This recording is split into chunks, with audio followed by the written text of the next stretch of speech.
Okay, let's get started. So we left off at this memory diagram. Oh, I got announcements to talk about before that. So I'm getting a lot of common questions, so I want to answer those just so all the answers are out there. Well, were they? Okay, so task 3, I had to remember what they were. So task 3, the deadline was this morning, and for a decent number of students, this is the first time they need a recovery opportunity, so I just want to talk about the logistics of it. Recovery opportunities are automatic. I just assume that you want to use one, so you don't have to tell me you want to use one or ask me or anything. It'll be automatic, and by that I mean I'll manually process them, but I'll automatically assume that you want to use one. I should be able to get those done this morning. I was trying to tonight. I was trying to get them done this morning. I just didn't get through all of the extensions in Autolab, but I'll add your extensions in Autolab. You'll be able to submit until next Wednesday morning, and I'll send an email once I'm done processing everything to let everybody know, hey, you used the recovery opportunity. Autolab's accepting your submissions again. So once you see that email, you know you can submit again. Of course, you can continue working on the code and the tests, and then once you get my email, submit again, and you can continue submitting after that. For the application objective, there are no extensions. You can't use recovery opportunities on them. The deadline is what it is. It just, if the deadline's passed, you just miss that recovery opportunity. You miss that application objective. There's no like expected deadline and actual deadline for application objectives. Like that's where I have a lot of leniency in the learning objectives. I have multiple deadlines. You effectively get a 1-week extension on every task but after the expected deadline. The expected deadline realistically should be the deadline, but you get an automatic 1-week extension. And then you get recovery opportunities. If you miss it then, you can get more weeks of extension. You have a lot of opportunities because learning objectives are do or die. Like you have to complete all 6 tasks in this course or else you fail. So I have to have a bit of leniency there in the spirit of fairness. For application objectives, like that's where you're earning your grade, improving your grade, and working towards an A. I don't have as much leniency there because it's not do or die. It's where you're actually earning your A. If you want to earn an A, you got to step up and earn it. I'm not just going to hand out extensions and things like that. It's just not how application objectives will work. On the plus side, there are 10 application objectives available total in the course, 3 on the projects, 3 on the quizzes/final exam, 2 for lecture questions, and 2 for expected deadlines. 10 total. You only need 8 to get an A, so everybody is still in the running for an A in this course. There's only one that's potentially off the table. That's the application objective of Project 1. You can still earn the other 9 still. So there's a lot of opportunity to still earn an A. Everybody can still earn an A in this course.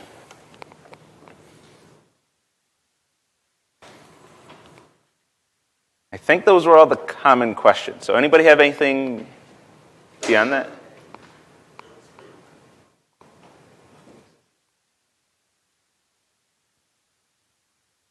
Usually it's this lecture that's real inquisitive. It was the other lecture today. Maybe y'all are just on top of your stuff. You already asked your questions. The other lecture waited till the deadline, maybe. The deadline passed. Now what? I'm panicking. Yeah, question?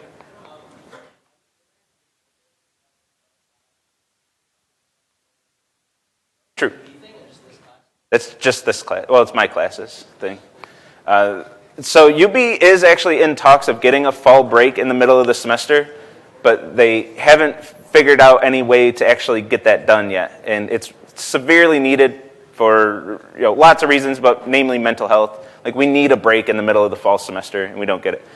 So I just said, screw it. I'm going to make my own break. And it's purposely week 7 because that's when a lot of your midterms and other courses are. So unfortunately, it won't really be a break for you, but you can take that week, take off of 1/16. When I make the schedule, I just pretend that week doesn't exist. So like that task that's due, that would be due, you get an extra week on, things like that. Everything just gets extended by a week. And then you can focus on those midterms and other courses. Maybe someday it will be a UB thing, though. We can only hope. Yeah.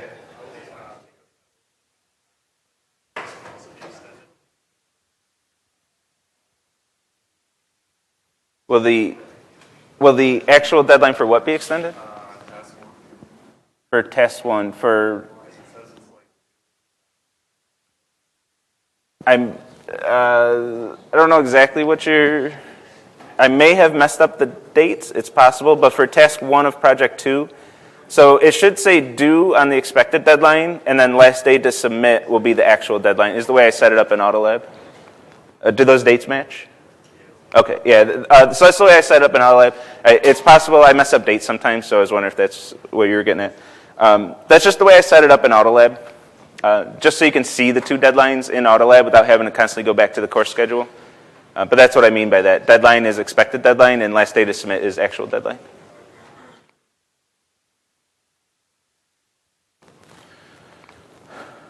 All right, any other questions on this?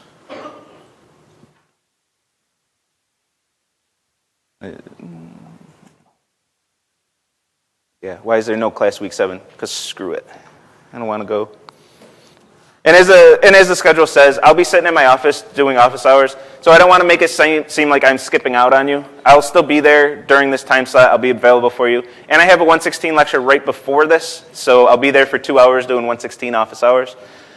But I'm not going to throw new content at you. We're going to back off a bit for a week.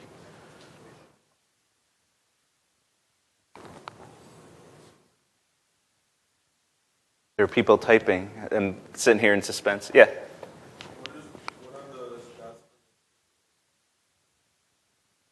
So that's so you can track what expected deadlines you hit.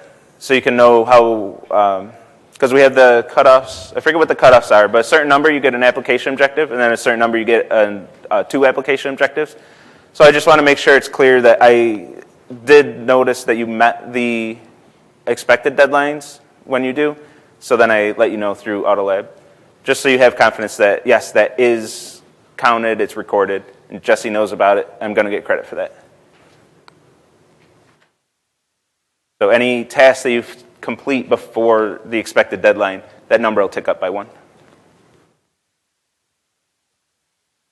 I don't always do that right away, just so you all know. Anybody who met the expected deadline for task 2 knows that they had to wait quite a while before that updated. I don't always get to it right away, but I will update those eventually. It's up to date right now. Yeah? Actually, I'll just see you after, but mine. Your expected deadlines? Yeah. Yeah. I'll just show you. Yeah, you either show me or send me an email and I can get to it and update. Good question? Okay. Did I mess up 2 of them? Oh, fuck. Yeah, I might have something I have to look into then. A Lego. All right. Oh, will the interviews be covered in review today? Yeah, this did come up in the other lecture. When are the makeup interviews due by? The makeup interviews are next week in lab. So I guess due at the end of the lab. It's due 10 minutes after they call your name. So in lab this week, the TAs will go over the solutions to the quiz that you had last week. They'll go over the solutions on the chalkboard. They'll draw it all up. Or is that a whiteboard? I don't remember. But they'll go over the solutions to your quiz. You have access to your quiz submissions in Autolab. You can see the scan of your submission. So you can follow along, check the mistakes that you made, and make sure you're up to speed on the content that you were misunderstanding the first time you took the quiz. After that, so that's what I require the TAs to do. That's why I told them all, make sure you go over the quiz solutions. And then after that, I told them to take your questions, or if they have something that they want to explain, a specific topic that was a common mistake or whatever, they're free to do what they want after that. But they do have to answer your questions. So if you have questions about the interview, ask them. If you're like, hey, I didn't do so well on code blocks on the interview, like, can you explain what code blocks are again? They'll be happy to do that. But it's hard to have them prepared to just go over the interview, because the interview is on every lecture, at least starting with unit testing. They're not going to go over 5 lectures of content in lab, but they will go over specific topics on demand. Plus, if they go over 5 lectures in lab, historically speaking, most of y'all just walk out and leave, because I don't know why, but review sessions, I don't even do review sessions anymore in lectures because students seem to hate it. I don't know why. I don't understand that one, but if I pass the quiz, should I go for the interview? If you didn't pass the interview, yeah, you have to go for the interview next week. If you pass the interview, the TAs aren't going to call your name next week, so you won't get a second interview if you already passed the first one.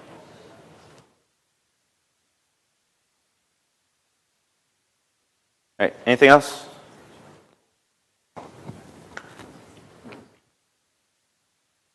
And there's something I forgot to mention in this section on Monday. Oh, I have to remember it. I'll remember it. I'll be in the middle of a slide and I'll shout it out. I remember.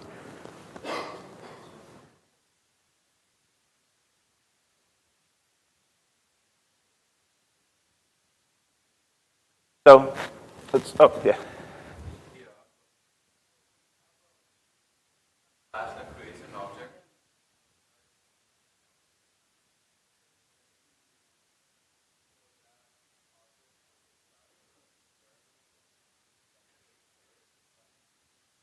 Object of that class? So an object in that class? Yes, you can. I don't know if you're asking about inheritance, like extends, or so you don't store. And this is ahead of lecture a little bit, so I'll just give you a brief answer. But when you extend something, like if I have player extends game object, then player would have all the state variables of both game object and player, but it wouldn't have an instance of game object inside of it. But we can, in the player class, we could say like val game object equals, and then that would store a reference in one of the state variables of an object, which wouldn't be specifically inheritance, but that's a way where we could store a reference in a state variable. Like state variables can store references to other objects on the heap. Okay, so let's finish up these slides from last time and then go into today's content. We have plenty of time to fit all this in. We got everything in on the last lecture, last section. So we're creating a new object based on a class that we created. Whenever we see the new keyword, we know that we're creating a brand new object. So each time you see new, that's your cue. I'm calling a constructor. That's a frame on the stack for the constructor. That's going to have a reference to the object that's being created in the variable this. And I'm creating a new object on the heap, which is going to have the name and value of all of its state variables. Make sure you put the type of the object and make up a number for its reference. The number can be whatever you make up, whatever you want, as long as it's the same exact number as it is here. And then I always recommend drawing the arrow from every reference, wherever you store a reference, drawing an arrow to the object on the heap. The big reason to do this is on your quizzes, it's easy to write the wrong number. It just happens. You accidentally write 980 instead of 982, or your 2 looks messy and it's a 7, but you actually have a 987 on another object on the heap. It's easy to just mess up a reference and write the wrong number. If you have the arrow, even if you mess up a number, I know what you mean. It's easy to give you credit for that quiz still. If you don't have that arrow, now you leave us guessing. Well, do they actually understand that that's a reference to that object, or do they think it's the other object? Do they think they can just make up random numbers every time there's a reference? It leaves some questions for us during grading, and we're more likely to say, no, you didn't get credit for that. So if you have your arrow, it's very clear. Even if you write the wrong number here, I know you know that that's a reference to that object. You understand the concept, and you just made a quick, not typo, but what do you even call that when you make a mistake writing? I don't even remember. We've had technology for too long. But you just wrote the wrong number. It's easy to say that, well, they got the arrow's right. They understand references. I'm going to give them credit. So that's the main reason to draw these arrows. Eventually, I'll get to a point in lecture where I'm going to stop drawing the arrows, just because even in this example, our very first example with references, the arrows are going to get really cluttered up. It's going to be a mess. So eventually I will. But I get to use color coding and stuff. You'll see when we get there. I can do fancy things on the slides you can't necessarily do on your quizzes. Which, by the way, if you come into the quiz with like a whole box of colored pencils or markers or whatever, you can color code your memory diagrams, make them look very clear, and make sure that we understand that you know what you're talking about. would be perfectly acceptable. So we have this, a reference to the object that's being created. And then when I already said that slide. And then in the constructor call, any parameters of the constructor call are going to automatically, at least in Scala, become state variables of the object that's being created. So I have x, y, and max HP all becoming state variables and being assigned values from the arguments when the constructor was called. So we populate those state variables and put them in the object itself for any variable in the constructor call.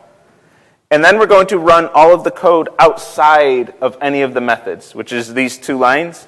And any variables declared outside of any of the methods also become state variables as part of that object.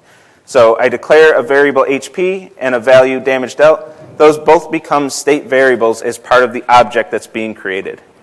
So those variables go into the heap inside that object that's being created.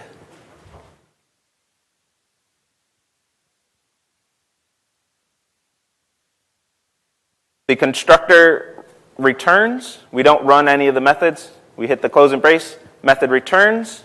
Cross it out. On the slides, I get to grade them out like this. On your quizzes, you would cross it out. That stack frame is no longer on the stack. These variables are no longer on the stack. And what a constructor returns, the return type of a constructor call, is a reference to the object that was created. Whatever was stored in this, whatever reference you used for the object, that's what's returned and stored in player 1 in this example. Player 1 has a reference to the object that was created. Player 1, it looks like it's of type player, and we do say player 1 is of type player. It's a variable of type player, but it does not store a player object. Does not store a player object. Player 1, this variable of type player, stores a reference to a player object. And that reference it's like instructions of where you can find it on the heap. That's where we can find this object on the heap.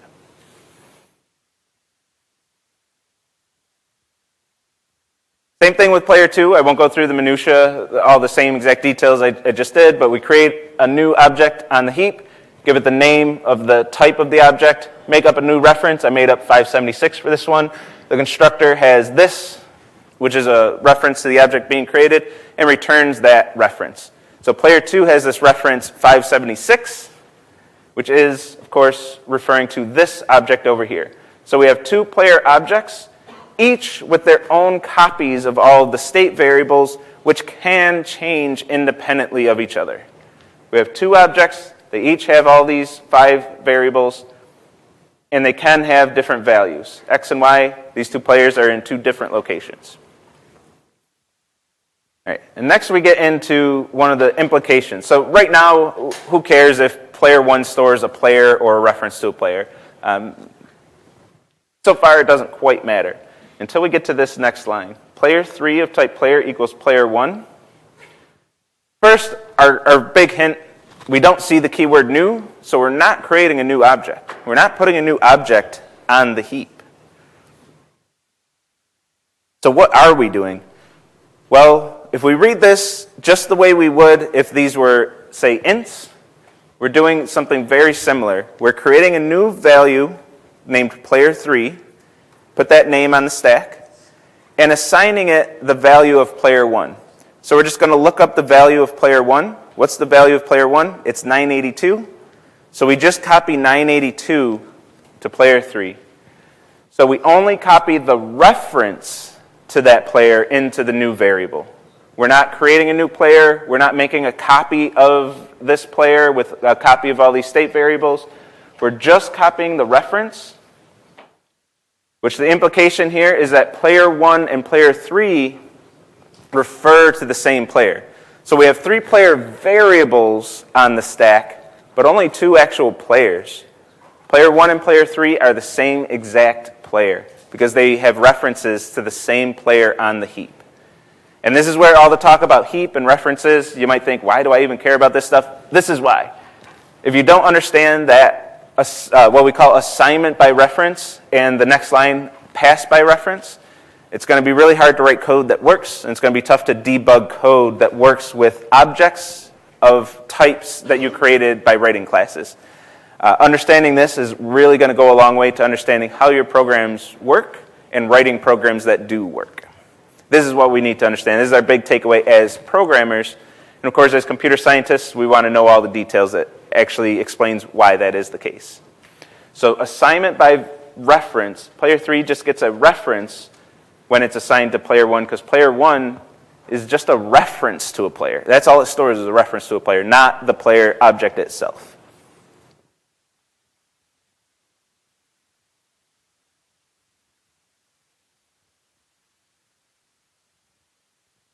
And we get to this method call. Okay, you heard me say quite a few times, not in this lecture yet, but you will, this stores a reference to the calling object. But what does that mean? So far, we've only seen constructor calls, so this is the first time where that actually comes into play. This, in constructor calls, is a reference to the object being created. But now this is going to be a reference to the calling object. We have player 2 dot attack. So whenever we see the dot operator, we're taking a reference and navigating to its location that it refers to, the object it refers to in the heap.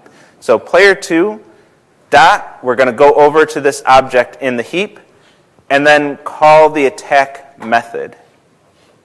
In this case, player 2 is the calling object. So, or more accurately, the object through which the method was called. I'll say calling object for brevity. Player 2, well, that's 576, the reference 576. So inside this method call, this, the implicit parameter, is going to be a reference 576, a reference to the calling object. Player 2 called the method, so player 2, that reference is going to be stored in this. This stores a reference to the calling object. We also have what we call pass by reference.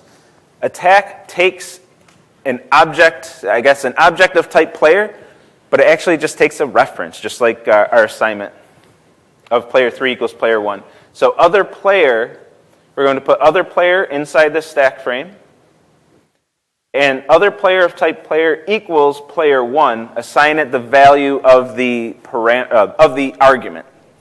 The argument is player 1, so we're going to look up what's player 1 in this scope. 982. It's the reference 982. So other player is the reference 982. Not a player object. We're just passing a reference to the method. And that's the only thing that makes it into this stack frame, is a reference to the object that player 1 was referring to. Pass by reference.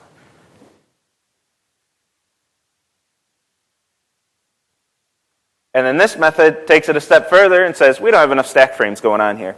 So this method is going to call another method, take damage. Take damage is called through other player. So we create our stack frame for take damage. We add this to the stack frame, this implicit variable that's declared for us behind the scenes. And by the way, this variable always exists, even when we had objects, even before we got to LO2. We just didn't care about it. We didn't put it on our memory diagrams. But whenever I ran the debugger, you always saw that reference this in absolutely everything that we did. There was always a this in scope for each stack frame. It was a different reference. We just didn't care until we get to classes. Now we're going to put them in our memory diagrams because we're using this all over the place. Every method we're using this.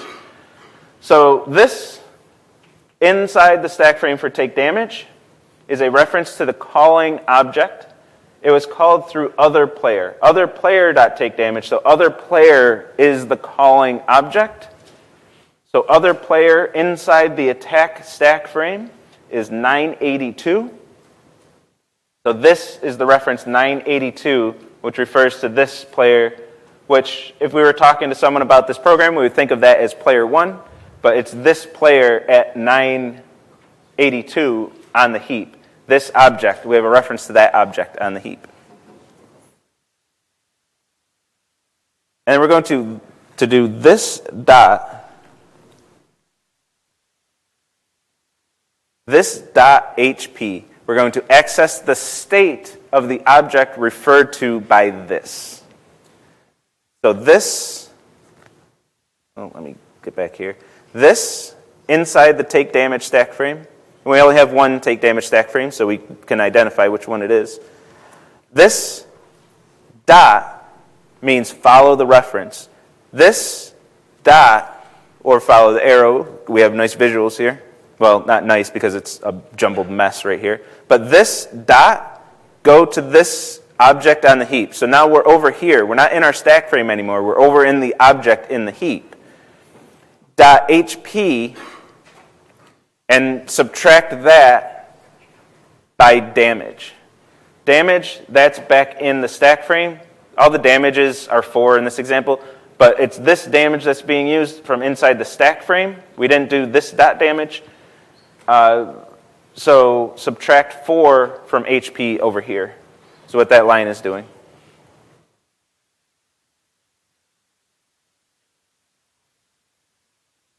Now if we look at all our variables and all the state of memory at this point, player 1 lost 6 health. Like, that's pretty clear. Reading this code, even not understanding references or heap or anything, you would expect, well, player 2 attacked player 1, and player 2's damage dealt and everybody's damage dealt is 4. So I think player 1's going to take 4 damage. Clear enough. But player 3 also took 4 damage. Because player 3 and player 1 refer to the same object, player 3 dot HP is also 6.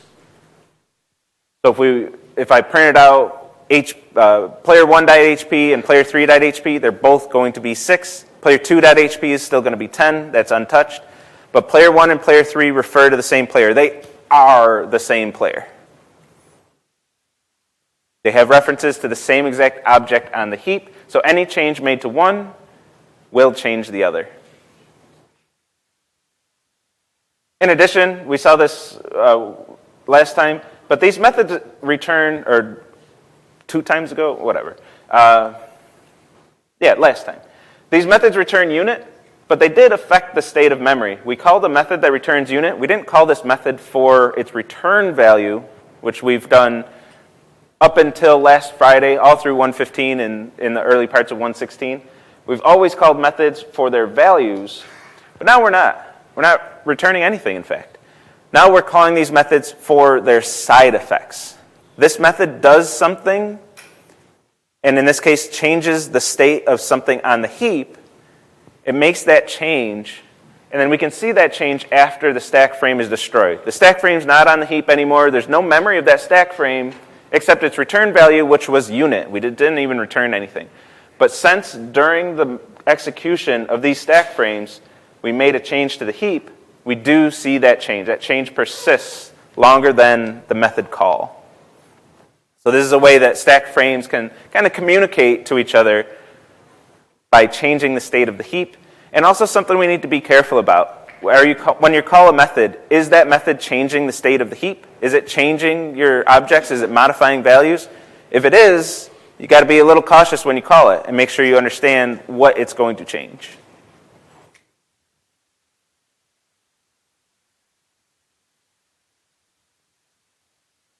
I can guarantee you'll see an example very similar to this on your LO2 quiz, and historically, a lot of students make mistakes on this.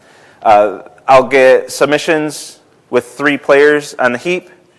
Hopefully I'm making this super clear this semester. If you see the keyword new, you're creating a new object. If you don't see the keyword new, you're not creating a new object. But I've done that in previous semesters, and a lot of students still do that. They'll say player 3's HP is 10. I don't know why, but this is a tough concept to understand, at least based on quiz results. So study this, make sure you understand this. We'll talk about it for several more lectures. This idea of references, passed by references, assigned by reference, and then those references, using those references to make changes to the heap. all very, very important concepts to understanding how our programs work and how code works. Yeah.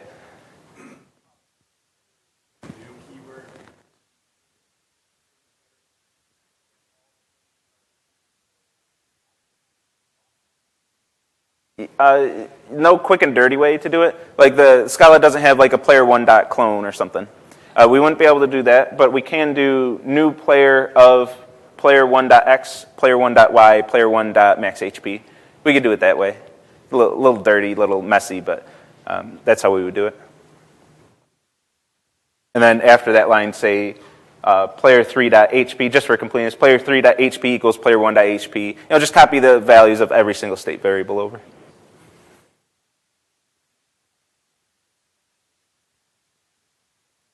Where's the line damage 4 comes from?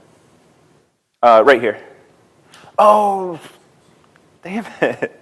After 2 days, this is the 4th lecture where I've shown this code. Del, I guess, shouldn't be there. I didn't put it on the stack frame. Do I do that on every one of them? Yeah. This should just be damage, not damage dealt. Damn it.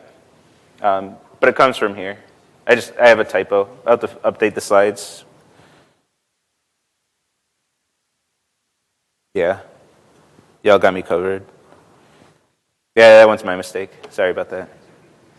All right, any other questions on this example? Okay, I'm going to shift into today's content. So I started with the example, doing things a little backwards this time. I think it makes sense for this specific topic. We started with an example, and now I want to go back and explain why we even have the heap and what the heap actually does for us. So let's get into memory heap and references, and I heeded your calls. We do have dark mode slides. I didn't go and update last Monday's slides, but dark mode slides. So let's talk about heap memory by talking about stack memory. So when I talked about stack memory, I mentioned these types: double, float, int, long, short, char, byte, boolean, and kind of string, but with an asterisk, that they're technically on the heap, but we don't care, inside 116. 220, by the way, they'll talk about strings and say, Jesse's dumb, they're actually on the heap, and they'll explain it. They'll straighten you out on that one. I just want you to understand what the hell the heap even is at this point, without adding extra complexity. So, but those values we're going to put on the stack, and those values only, values of those types only, go on the stack. So whenever we had an int, its value was the actual value of that int. When we had a double, the value was the actual value of that double. Same with state variables on the heap, where if there are any of these types, those variables actually store the value that they're storing, the value directly. Everything else goes on the heap, and you only get a reference to the object on the heap. Everything else, in Scala at least. Our player class, our lists, our arrays, our maps, all the other classes we're going to write, everything else goes on the heap. So I want to answer why. Why do they go on the heap? And what does that mean for us? What even is the heap? So let's take a look at this example. I purposely never put a list on the heap in LO1. I put everything on the stack. I never showed you a memory diagram with a list, even though we use lists in some code. I never put a map on the heap in LO1. I only put arrays on the heap because I wanted at least one data structure, and then on the quiz, I gave you the array. We gave you the array on the quiz itself. We said this is how the array is going to be on the heap because we're not testing your heap. But they'll all go on the heap. I just very tactfully didn't put them on my memory diagram examples, except one array. So let's talk about what this would actually do, and I'm going to show you the next few slides, and anything with the big red text on the top and all kinds of warnings like this. This is not how it works, but I want to speculate, I want to explore and say, well, what if this list did go on the stack? How is that going to work? And spoilers, it's not. It's going to break. It's not going to work. But let's try to put this list on the stack and see why it goes wrong.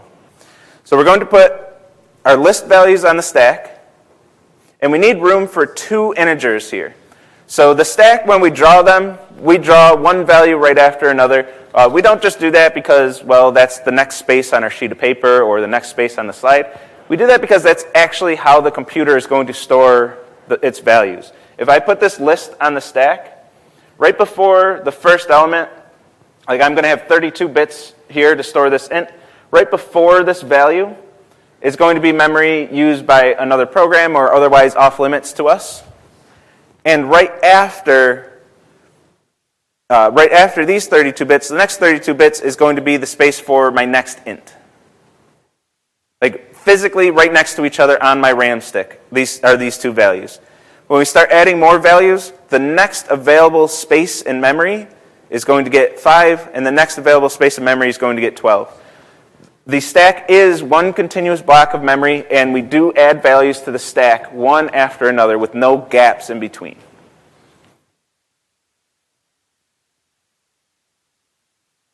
And now we want to prepend 1. We don't have room for 1. How are we going to do this? So let's try a few things. First, let's try to move 2 and 3 down to make room for 1, and then add that value right above the other 2 values on the stack. This causes a problem, of course, because x is right there. It's important that it's physically right there. There is no room to add this extra value. So we have a few options. I don't know, we could copy x and y down the stack, but that's going to get pretty slow. We might have a lot of values on our stack. Every time we want to add to this list, are we going to copy everything on the stack down? I don't think so. That's slow. It also violates LIFO. We're modifying this last in, first out data structure of a stack.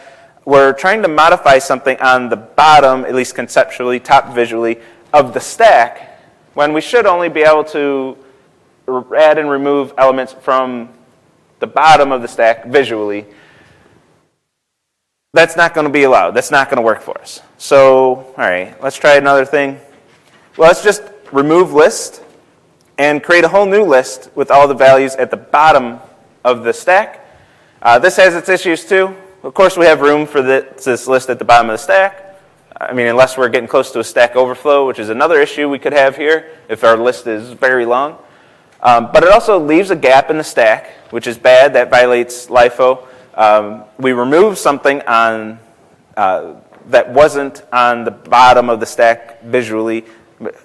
We always draw stacks going down. I hate saying bottom visually, top conceptually, but we always draw our stacks going down because that's the way it ends up working in the computer. But we leave a gap here, that's bad, and it's pretty slow. Like this list with 3 elements, not that big of a deal. 3's a tiny number for a computer. But what happens when our list has 1 billion elements? Are we going to copy everything? Well, 1 billion, we'd Stack Overflow anyway. But if we had a lot of elements, how are we going to copy all of those elements down? Like if this is how lists work, we would just have larger stacks and we wouldn't have a Stack Overflow. But we got some bad things here. Copying that list, every single time you add an element to a list, are you going to copy the whole thing over? At least for prepending? No, we're not going to. So we don't do either of those. The answer, of course, is using the heap. This is what actually happens. And I'm going to foreshadow some linked list stuff here. If you don't understand fully how the linked list is working, that's fine. If you do, that's great. But in Learning Objective 3, we're going to talk in depth about how linked lists are represented with this notation and all that, all of what's going on there. For now, let's just focus on the references and heap. Unless you do understand the heap stuff, or the linked list stuff, then you get something more to think about. So what we're actually going to do is when we create the list, we're going to create it on the heap. Of course, that's the answer because we're talking about the heap now. We're going to create it on the heap and then store a reference to the list on the stack. References are fixed width. We have a certain number of bytes to store one single reference. So list is going to store that reference. So list has room on the stack for one single reference. And that reference can change. It'll change when we prepend 1. But we have room for one reference, and we don't have to modify the stack at all. This is going to refer, the way linked lists work, is going to refer to the element 2, which is going to refer to the element 3, which is going to refer to null, which says this is the end of the linked list. Now when we want to prepend 1, we're going to add a new element to the list, a new object to the list. It's going to store two things, the value 1 and a reference to that value 2, which stores a reference to value 3, which stores a reference to none. And then we're going to reassign list to the new element that was created at a different memory address, a different spot on our RAM sticks, and then update that reference in the variable. This is why it's very important to have list equals here. If we just prepend, we created this list in the heap space, but if list still refers to 150, list is still going to be 2, 3. We reassign to get the new reference to the new element we added, that we prepended, this 540, and now we have 540, 1, 2, 3, and we have the full list in memory. So we store the list in heap space and then store a reference to the object on the stack, or wherever we have a variable that stores a reference to this list.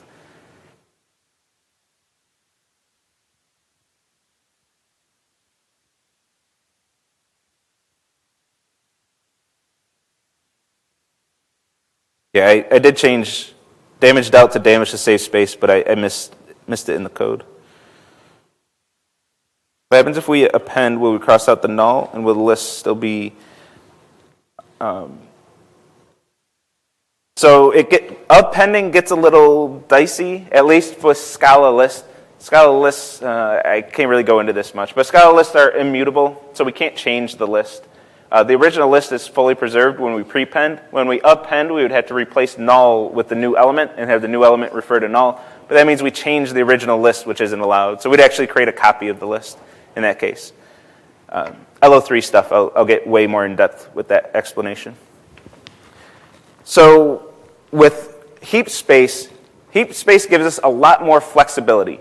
So when we start our program, we get a chunk of memory for our stack. The JVM and operating system say, hey, here's your stack memory. Go do what you want with it. Whenever we need more memory, or whenever we need our data structures, our objects of classes that we wrote, anything that's not on that list, int, double, etc., anything that's not on that list, we're going to go to the JVM and we're going to say, hey, I need enough space to store an int and a reference in the case of our linked list example. The JVM/operating system, JVM will talk to the operating system for us, is going to say, okay, here's your space, and here's a reference. Here's where in memory is where you can find the space that I'm giving you, and then we can go there and populate our state variables and use that memory. But the reference is just wherever the JVM decided to give us some memory. So the first time, in my example, of course, made up numbers, but the first time it said, oh, at index 150, here's some memory I found for you. At 900, here's some memory I found for you. And at 540, here's some memory I found for you. These can be anywhere. The location is not important.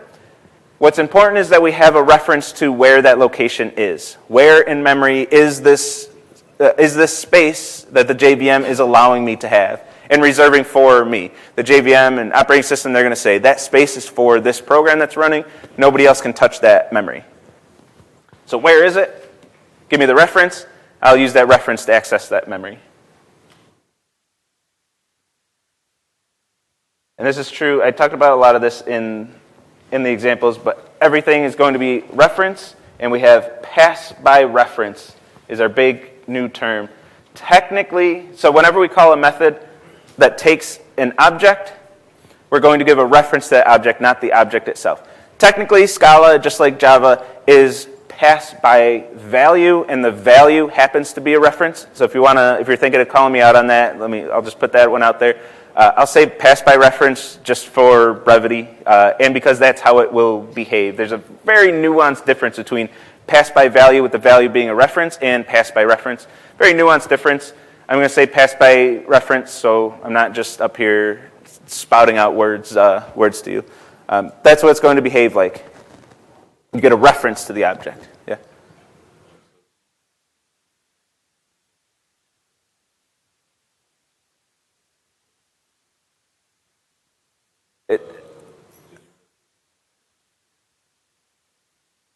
Yeah, and you can, good segue into debugger. You can run that in the debugger and see that those two strings are referring to the same object.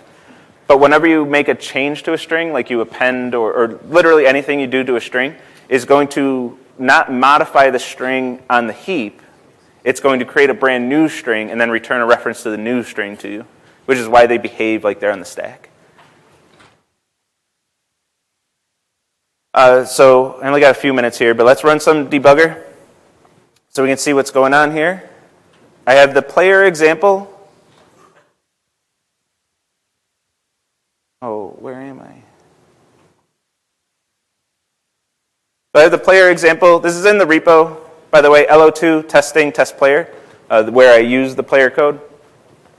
And we have this. We always have this on our stack frames. We usually don't care, but we have a reference to test player, which is a class. We have an object of type test player of my test suite. This was created by the library. If you run the debugger outside of a main method, in a test case instead of inside a main method, you can see all this overhead from the testing library. We have a lot of stuff going on where the library created an instance of this class and then calls our tests and all kinds of overhead. You can safely ignore all these stack frames or look at them if you're really curious. But we do have a reference to the calling object, test player in this case. We're going to enter a constructor call. When we're in the constructor call, we can see this is a reference to the object that's being created with all of its state variables that it will eventually have, and the constructor parameters, which are on the stack. So on the stack, we have this X location, Y location, max HP. And then as we execute these lines of code outside of the methods, we can see our, not max hit points. We can see the state of our object updating. HP just got the value 10. Damage dealt is going to get 4, but it'll exit my constructor here. And then player 1, I got to restart this. Hold on. Right quick. I can do this in a minute. The lecture question ain't too hard today. We got a little bit of time. But you'll notice, I'll see this is player at 1840, which is going to be some made-up number that the JVM assigned to this object. This is going to be the same as the references in our memory diagrams. It's going to be some number. We don't care about the number, but we care about that number when it's consistent with something else. So player 1 is player at 1840. It's that same object. It's referring to the same object.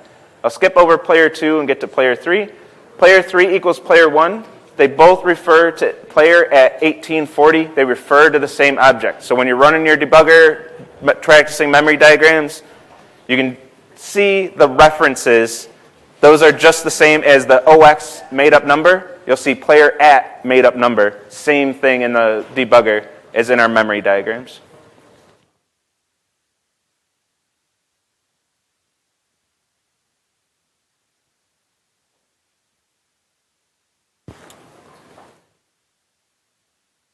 And have a great day. I'll see you Friday.